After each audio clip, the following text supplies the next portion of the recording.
Hello guys, welcome back to study brains education. आज हम M Laxmikanth Indian history के chapter 1 का लास्ट पार्ट क्लियर करेंगे। इसमें हम पढ़ेंगे इंडियन इंडिपेंडेंस एक्ट ऑफ 1947। पिछली वीडियो में हमने पढ़ा था government of India act 1935 communal award. मुझे ये पिछली वीडियो में ही कंप्लीट करना था, लेकिन एंड में मुझे कुछ इंपॉर्टेंट काम एकदम से पड़ गया, तो मुझे वीडियो कंप्लीट वहीं पे ही ख़त्म करनी पड़ी। हालांकि मैंने उसके थंबनेल में लिख रखा था इंडियन इंडिपेंडेंस एक्ट 1947, जो कि मैंने अंदर पढ़ाया भी नहीं था, तो फिर उसके लिए सॉरी। और ये आखिरी वीडियो है, इसके बाद हम थोड़ी लेंथी वीडियो बनाएंगे। और आपको ये सीरीज़ कैसी लग रही है वो आपको मुझको कमेंट में बताना है, ताकि मैं एक दिन में 2 या 3 वीडियो भी डालूं। तो जल्दी से हम ये वाला टॉपिक क्लियर करते हैं, इंडियन इंडिपेंडेंस एक्ट ऑफ 1947। ये बात हो रही है फरवरी 20, 1947 की। तब क्या था, ब्रिटिश में पीएम थे, उनका नाम था क्लेमेंट एटली। क्लेमेंट एटली। अब इतनी चीज़ें ख़राब हो रही थी, यहाँ पर धरने हो रहे थे, प्रदर्शन हो रहे थे, इंडियंस रेबल कर रहे थे, लड़ाइयाँ हो रही थी, राइट्स हो रहे थे। तो ब्रिटिश गवर्नमेंट को पता चल गया भाई अब यहाँ पे दाल नहीं गलने वाली। तो ब्रिटिश पीएम क्लेमेंट एटली ने डिक्लेयर कर दिया कि जो रूल है, ब्रिटिश रूल है इंडिया में, वो जून 30 1948 तक हम यहाँ से चले जाएंगे। जून 30 1948 तक हमारा यहाँ से जो ब्रिटिश रूल है वो एकदम ख़त्म होने वाला है। अब ये चीज़ क्या होता है, फिर जो मुस्लिम लीग थी, मतलब मुस्लिम लीग एक जो मुस्लिम की पार्टी बनी हुई थी, एक हिंदू की पार्टी बन रही थी, हिंदू की नहीं मतलब उसमें सब लोग थे, लेकिन एक मुस्लिम्स ने एक अलग पार्टी बना रखी थी, मुस्लिम लीग। अब उनको लगा भाई ये तो अपना यहाँ से पल्ला झाड़ रहे, ये तो जाने की बातें कर रहे हैं, जबकि हम लोग तो चाहते हैं इंडिया के 2 टुकड़े हों, इंडिया में पार्टीशन हो। हम चाहते हैं हमें अब एक अलग कंट्री मिले जिसका नाम पाकिस्तान हो। तो इनको लगा भाई ये तो यहाँ से निकल लें, तो अब हमारी सुनेगा कौन। तो इन्होंने दंगे फसाद शुरू कर दिए, प्रोटेस्ट शुरू कर दिए, एजिटेशन, दंगे करना, रैली निकालना कि हमको हमारा अलग एक देश चाहिए, हमें पार्टीशन तो करके दो, तुम जा रहे हो चले जाना, लेकिन हमको पार्टीशन चाहिए। तो इन्होंने काफ़ी ज़्यादा यहाँ पर लड़ाइयाँ करी। देन उसके बाद क्या होता है, जून 3 1947 को, अब इसके बाद फरवरी, मार्च, अप्रैल, मई, 4 महीने बाद ही जब इतने एजिटेशन कर रहे थे मुस्लिम लीग, तो देखा था वाइसरॉय जो होता है ना, इंडिया में एक वाइसरॉय चल रहा था ना अभी, जो 1858 का जो एक्ट था, उसके बाद गवर्नर जनरल ऑफ इंडिया को हटाकर वाइसरॉय को बना दिया। तो वाइसरॉय की सीट रख दी थी जो पूरे इंडिया को दिखेगा। तो वाइसरॉय का नाम था उस टाइम पे माउंटबेटन। तो इन दंगों की वजह से, इन सब चीज़ें जो हो रही थी मुस्लिम लीग की तरफ से, तो जून 3 1947 को माउंटबेटन एक प्लान लेकर आए। माउंटबेटन ने उस चीज़ पर एक्शन लिया कि अब ये दंगे ख़त्म करने भाई कैसे भी। जब हमने यहाँ पर राज किया है तो इनकी जो मैटर है ये भी हम ही सुलझा कर जाना है। तो ये एक प्लान लेकर आए, उसको बोलते हैं माउंटबेटन प्लान। उसमें लिखा था कांग्रेस को और मुस्लिम लीग की दोनों की सुनी जाएगी, और पार्टीशन मतलब इंडिया के 2 हिस्से करे जाएंगे। इस प्लान को बोलते हैं हम माउंटबेटन प्लान। अब ये बोलते हैं constitution framed by constituent assembly can not be applied to those area which were unwilling to accept it. अब देखो ये 1947 की बातें हो रही हैं। 1946 की मैं आपको एक बात बताता हूँ। 1946 में एक कॉन्स्टिट्यूएंट असेंबली बनती है। देखो हर देश को ना एक संविधान की ज़रूरत होती है, एक कॉन्स्टिट्यूशन की ज़रूरत होती है। तो इस कॉन्स्टिट्यूशन को हम बनाएंगे कैसे, मतलब ऐसे थोड़ी ना संविधान बन जाएगा। तो एक कमरा होगा जिसमें बड़े बड़े लोग बैठे होंगे चेयर्स पे, देन वो डिस्कस करेंगे कि हमारे देश में कैसा संविधान होना है और कैसे कैसे नियम होने हैं, किस किस चीज़ पे क्या क्या नियम होंगे।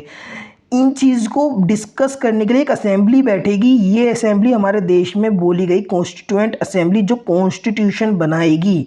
उस असेंबली का निर्माण हुआ था हमारे देश में 1946 में ही, और इन्होंने बाद में जाके एक संविधान इंडिया का तैयार भी किया था।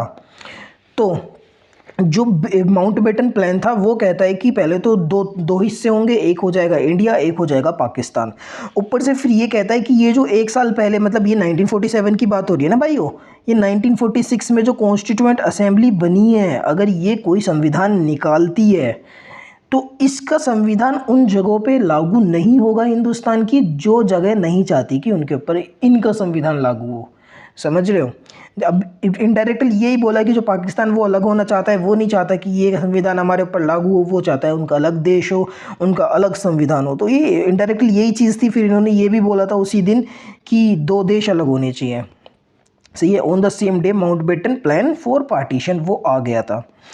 अब उस पार्टीशन को ही इफ़ेक्ट में लाने के लिए, मतलब उस जो माउंटबेटन प्लान के तहत जो पार्टीशन होना था उसको इफ़ेक्ट में लाने के लिए, उसको लागू करने के लिए जो बनाया गया इंडियन इंडिपेंडेंस एक्ट ऑफ 1947। समझ रहे हो।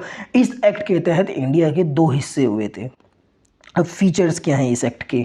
अब इसके फीचर्स तो यही होंगे ना कि इंडिया के 2 टुकड़े हो रहे हैं तो फिर उनसे रिलेटेड सारे फीचर्स होंगे, और जो ब्रिटिश है वो इंडिया से जा रहे हैं तो कहीं ना कहीं उनसे रिलेटेड भी होंगे कि हम जा रहे हैं और तुम्हारे 2 टुकड़े हो रहे हैं। ऐसा ही है। पहला feature, Indian British rule ended. जो ब्रिटिश रूल है इंडिया में वो है अब ख़त्म, और इंडिया एक इंडिपेंडेंट नेशन बन जाएगा। इंडिया एक इंडिपेंडेंट अपने दम पर एक नेशन है जिसमें अब किसी का रूल नहीं है। 2 इंडिपेंडेंट डोमिनियन, मतलब 2 इंडिपेंडेंट डोमिनियन बनेंगे, इंडिया और Pakistan. Right to secured from the British Commonwealth. British Commonwealth है वहाँ सर, ये वहाँ मतलब एक ब्रिटिश कॉमनवेल्थ है, वहाँ से ये दोनों देश चाहे तो रुक सकते हैं, ब्रिटिश कॉमनवेल्थ का हिस्सा रह सकते हैं या फिर नहीं। ब्रिटिश कॉमनवेल्थ उसको कहते हैं जो ब्रिटेन के अंदर में जितने भी देश थे छोटे छोटे जिन पे ब्रिटेन का राज चल रहा था उस टाइम पे, उनके ग्रुप को कहते हैं ब्रिटिश कॉमनवेल्थ। मतलब ब्रिटेन है, इसने इंडिया पे अपना कब्जा कर रखा है, ऐसा थोड़ी है, और भी देश हैं छोटे छोटे जिन पे इन्होंने अपना कब्जा कर रखा है, उन सब के ग्रुप को कहते हैं ब्रिटिश कॉमनवेल्थ। और अब वो लोग मीटिंग भी करते होंगे अपनी, और कुछ लोग आज़ाद भी हो जाते होंगे ब्रिटिश गवर्नमेंट की तरफ से। तो अब ये कहते हैं कि तुम चाहो तो ब्रिटिश कॉमनवेल्थ का हिस्सा रहो, चाहो तो वहाँ से निकल जाओ, ये है अब तुम्हारी मर्ज़ी।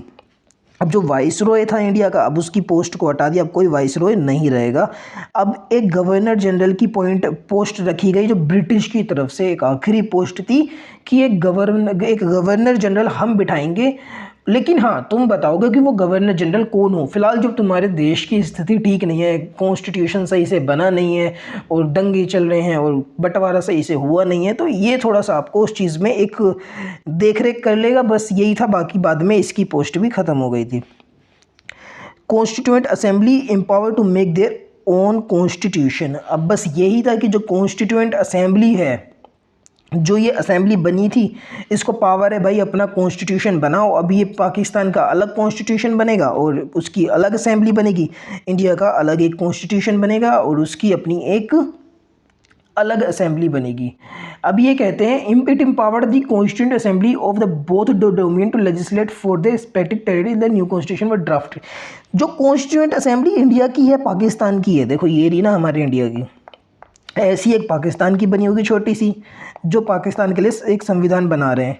तो ये कहते हैं जब तक तुम्हारा कॉन्स्टिट्यूशन ना बने ना, तो तुम इस कॉन्स्टिट्यूएंट असेंबली को, जो कॉन्स्टिट्यूएंट असेंबली यही इस पर राज करे, यही एटलीस्ट जो कॉन्स्टिट्यूशन का काम है फिलहाल यही करेगी। मतलब समझ रहे हो, मतलब ये constituent assembly as a parliament काम करेगी अभी फ़िलहाल के लिए, जब तक तुम्हारा अपना संविधान नहीं बन सकता।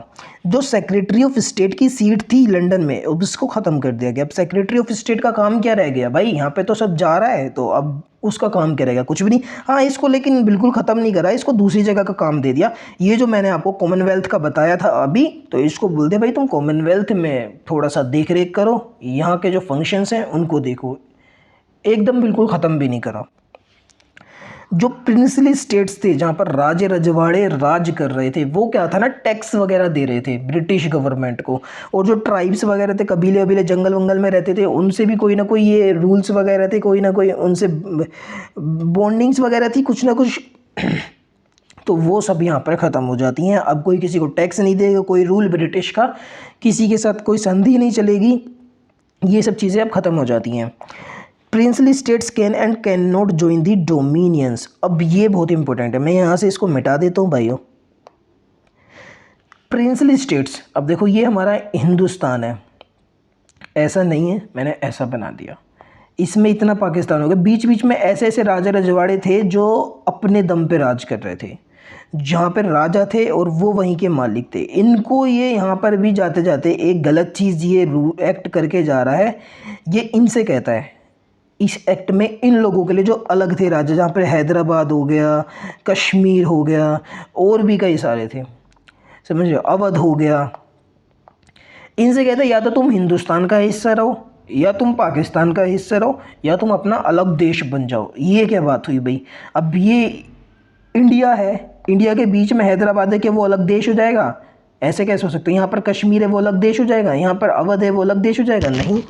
या फिर यहाँ पर होते हुए वो पाकिस्तान का हिस्सा कैसे हो जाएंगे? लेकिन इन्होंने ये ना फिर से टूटने फूटने वाली चीज़ें कर दी।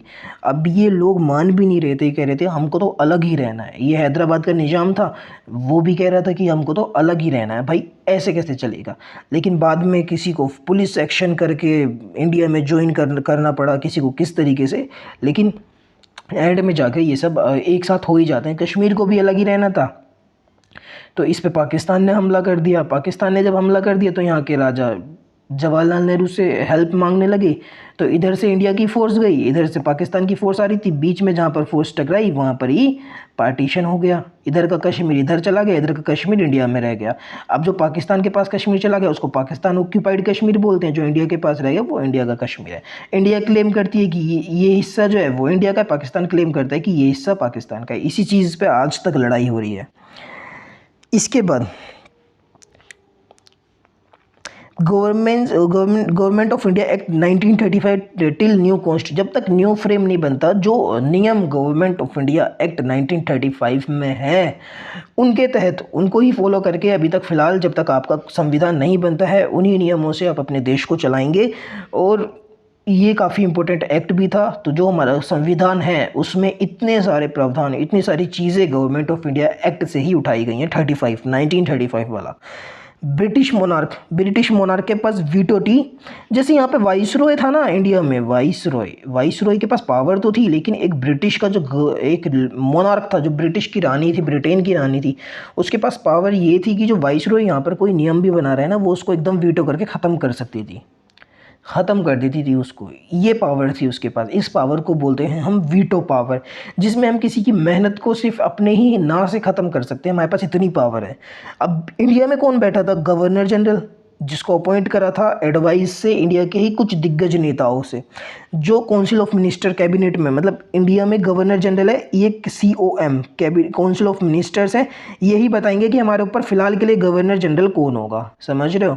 तो इसके पास इतनी पावर है कि ब्रिटिश मोनार्क, जो ब्रिटेन की रानी है, वो इसकी पावर को, इसके रूल, ये कुछ भी करेगा उसको अपने वीटो से ख़त्म नहीं कर सकती कि तुम कुछ भी करो भाई हम तो ख़त्म कर रहे हैं। ऐसा बिल्कुल नहीं हो सकता था। Governor general was constitutional head, work under council of minister. ये जो गवर्नर जनरल है ये हेड है कॉन्स्टिट्यूशन, लेकिन वर्क करेगा सिर्फ ये काउंसिल ऑफ मिनिस्टर। ये जो बोलेगा ये गवर्नर जनरल वही करेगा अपने मर्जी से। ये एक पानी का गिलास भी नहीं पी सकता। समझ रहे हो? Drop the title of emperor of India, एक ऐसा टाइटल दे रखा था इंडिया को ब्रिटेन ने, एम्परर ऑफ इंडिया ऐसे बोलते थे। अब इसको इन्होंने बिल्कुल ख़त्म करा। अब इसका कोई टाइटल इंग्लैंड की क्वीन से मिलके तो बिल्कुल भी नहीं था। अब यहाँ पर एक और पॉइंट था जो मैंने नहीं लिखा, लेकिन मुझे इस वजह से नहीं लिखा क्योंकि एक स्लाइड खामोखा में बढ़ जाती। वो ये था कि जो सिविल सर्विसेज में ब्रिटिश के लोग थे, जो अंग्रेज़ थे, जो इंडिया में सिविल सर्विसेज कर रहे थे, अब उनकी वो जॉब यहाँ पे ख़त्म हो जाती है। हालांकि जब तक पार्टीशन, मतलब जब तक एकदम दो देश नहीं बनते 15 अगस्त 1947 तक, तब तक इन्हें अच्छी खासी खातिरदारी मिलेगी, इज़्ज़त मिलेगी। लेकिन हाँ 1947 15 अगस्त के बाद ये इज्जत से अपने घर वापस चले जाते हैं। ये आखिरी पॉइंट था इस वाले एक्ट का। इसके बाद क्या होता है? 14-15 अगस्त 1947 को ब्रिटिश रूल हमारे देश से एकदम ख़त्म हो जाता है और दो देश बन जाते हैं। बहुत दंगे फसाद होते हैं, बहुत लड़ाइयाँ होती हैं। लॉर्ड माउंटबेटन जो थे वो इंडिया के पहले गवर्नर जनरल बनते हैं इंडिया के। इन्होंने फिर अपॉइंट करते हैं जवाहरलाल नेहरू को इंडिया का पहला प्राइम मिनिस्टर। इतनी ज़्यादा जो मेहनत हुई थी इंडिया से ब्रिटिश रूल को ख़त्म करने के लिए, हालांकि वो इतनी बड़ी मेहनत थी, लेकिन एंड में आके वो किस तरीके से ख़त्म होती है, ये चीज़ बहुत दुख देने वाली है कि इंडिया के दो टुकड़े हो गए और लाखों लोगों की जान गई। जब ये 20 फरवरी 1947 को ब्रिटिश PM ने डिक्लेयर करा था ना कि हम यहाँ से चले जाएंगे, और दो हिस्से करने के लिए, इंडिया पाकिस्तान बनाने के लिए कोई इन्होंने प्रावधान नहीं दिया था, कोई बातें नहीं कही थी। तो इतने दंगे हुए थे कि बच्चों तक को काट काट के फेंका था, औरतों तक को काट काट के फेंका था, इतने लाखों लोगों की जान गई थी। तो बस यही है हमारे देश की एक काला सच कि एंड में आके इतना गलत हुआ था। फ़िलहाल वीडियो ख़त्म होती है, चैप्टर ख़त्म होता है, मिलते हैं अगली वीडियो, अगला चैप्टर जल्दी। अगर आपको मेरी वीडियो अच्छी लगती है तो मुझे कमेंट करके बताएं, क्योंकि अगर आप कमेंट करेंगे, लाइक करेंगे तो उससे मेरे चैनल को रीच मिलेगी। कमेंट और लाइक करने से और लोगों तक वीडियो पहुंचती है, तो फिर उससे क्या है ना कि नए लोग मेरे से ज्वाइन होंगे। फिर इस वजह से आपको वीडियो अगर आप देख रहे हैं तो इस पे कमेंट करके मुझे बताएं। अगर अच्छी बात है तो अच्छी बात बताएं, बुरी चीज़ कुछ लगी तो वो भी मुझको बताएं, ताकि मैं आगे और ज़्यादा बेहतर बना सकूँ। चैनल को सब्सक्राइब करें। थैंक यू दोस्तों।